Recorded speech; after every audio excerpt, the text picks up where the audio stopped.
Shalom, saudaraku yang dikasihi Tuhan Yesus Kristus. Bertemu kembali dalam renungan ajaran hidup, uraian sabda Tuhan yang mengajarkan hidup seturut kehendak-Nya. Bagaimana kabar saudaraku semua? Saya selalu mendoakan saudara semua senantiasa diberkati Tuhan dengan kesehatan, keselamatan, dan berkat-berkat yang dibutuhkan dalam kehidupan. Amin. Saudaraku, kesehatan dalam hidup menjadi hal yang penting bagi setiap orang. Sehingga ada ungkapan bijak, sehat itu mahal. Mengapa demikian? Karena kalau sakit bisa menghabiskan dana banyak. Itu pun tidak selalu menjadi sehat kembali. Bahkan ada yang terpaksa hidupnya tergantung pada obat-obat yang dikonsumsi, sehingga menjadi ketergantungan pada obat.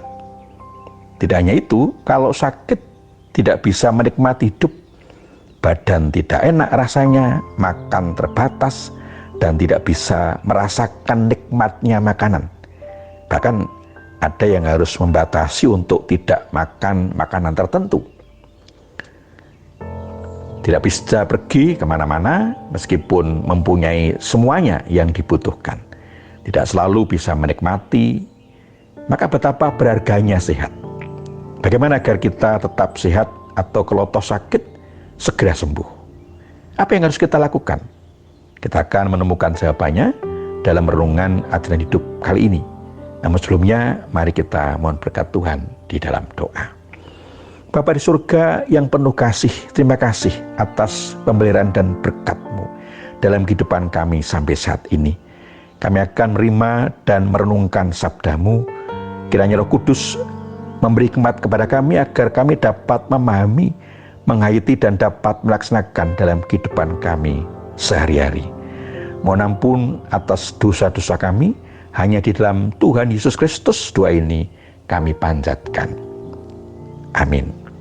Saudaraku, sabda Tuhan yang akan kita dengar dan renungkan bersama diambil dari kitab Amsal pasal 4 ayat 20 sampai dengan 22 yang demikian.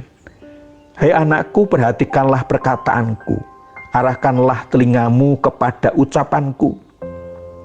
Janganlah semuanya itu menjauh dari matamu, simpanlah itu di lubuk hatimu, karena itulah yang menjadi kehidupan bagi mereka yang mendapatkannya, dan kesembuhan bagi seluruh tubuh mereka. Demikian sabda Tuhan. Saudaraku, bagian sabda Tuhan ini diberi tema hikmat yang menyehatkan. Bacaan kita ini berisi dorongan dan peringatan untuk berpegang teguh pada yang baik, yaitu memperhatikan didikan sang guru yang memberikan hidup. Ajaran tidak cukup hanya didengarkan saja, tetapi juga dihayati, dipikirkan, dan dijadikan pusat dalam hidup.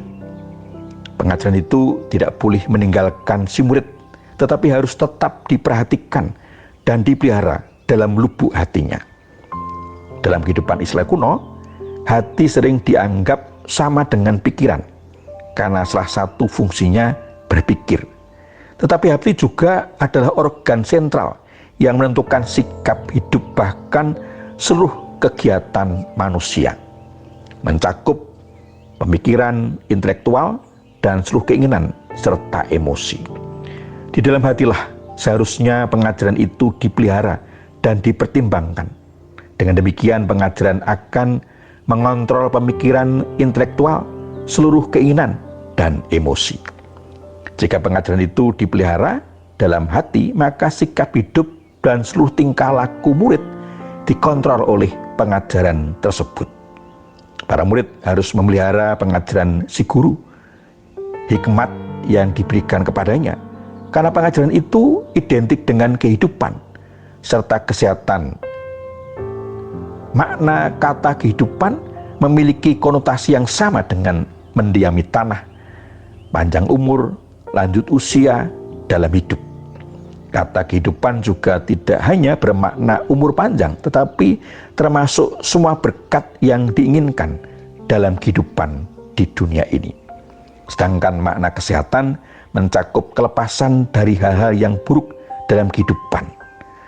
Luar biasa berkat Tuhan atas hikmat yang disimpan dalam hati, yang memberikan pengajaran dan menuntun kehidupan yang nampak dalam berkat umur panjang dan berkat-berkat yang dibutuhkan dalam kehidupan. Tetapi hikmat yang memelihara hati membuahkan berkat kesehatan yang bisa melepaskan hal-hal buruk dalam kehidupan agar umurnya panjang.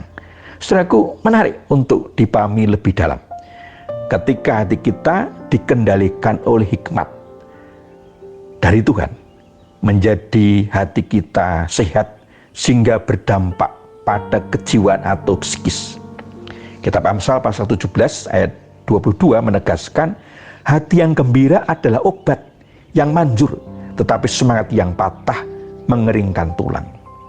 Hati yang gembira bukan hanya berdampak pada tubuh manusia yang menjadi bugar, tidak loyo, tetapi justru akan menjadi obat untuk penyakit karena hidupnya menjadi optimis, aura dalam tubuh menjadi positif sehingga berdampak pada seluruh organ tubuh berangsur positif.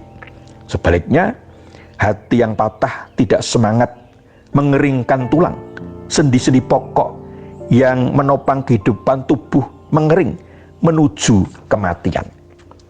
Yang semula sehat menjadi sakit dan fungsi-fungsi organ tubuh semakin menurun, melemah dan memburuk. Ada pandangan ahli medis yang mengatakan kondisi kejiwaan psikis yang sakit mempunyai kontribusi pada seseorang untuk sakit. Kalau sudah sakit, semakin serius sakitnya.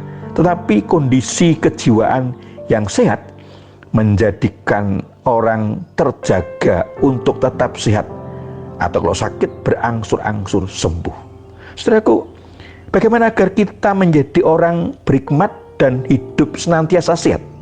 Karena segala penyakit menjadi sembuh. Yang pertama, hiduplah dengan hikmat dari Tuhan, dengan menempatkan firman Tuhan tersimpan dalam hati kita dan menjadi pedoman dalam hidup agar selalu hidup sesuai kehendak Tuhan.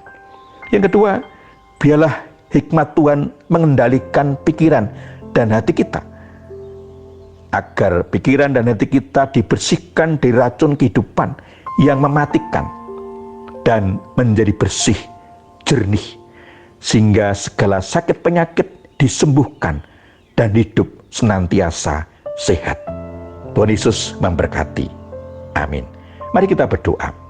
Bapa, terima kasih untuk firman-Mu yang menyegarkan, menjernihkan, menyembuhkan, dan memulihkan kehidupan kami. Dan memberkati kami untuk hidup senantiasa sehat dan panjang umur. Mampukan kami Tuhan untuk berjuang agar hati dan pikiran kami senantiasa dipimpin oleh hikmat dari-Mu. Mohon ampun untuk segala kekurangan dan dosa kami.